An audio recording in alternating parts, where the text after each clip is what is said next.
ఎవరు వస్తారనేది మనకు తెలియదు. వైఎస్ఆర్ కాంగ్రెస్ పార్టీని ఆదరించడం మాత్రమే నేను కోరుతా. కాకపోతే దురదృష్టమైనటువంటి బాధాకరమైనటువంటి విషయం ఏమంటే, మీకు సమస్యలు వస్తే మాత్రం నేను తిరగాలి, నాయకులకు కానివ్వండి, ప్రజలకు కానివ్వండి.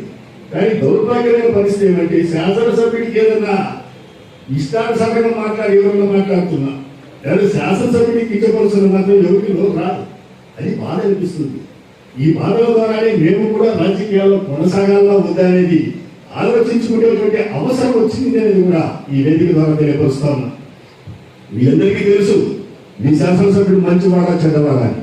కానీ బయట ఉన్న ప్రపంచానికి ఏం తెలుసు? ఇంతమంది వ్యతిరేకిస్తున్నారని వీడు ఎంత దుర్మార్గుడు, ఎంత అవినీతిపరుడు, ఎంత భూకబ్జాదారుడు, ఎంతమందిని మోసం చేసినాడు అనేటువంటి ఆలోచన బయట వారికి ఇదే కదా అని చెప్పేసి కూడా నేను మొదలుపడతా ఉన్నా. ఎంతవరకు సమంజసం? ఇవన్నీ ఏం మాట్లాడినా పార్టీకి నష్టం కలుగుతుంది అనేటువంటి భావనతో ఇప్పటి వరకు ఓర్చుకుంటా వస్తాం.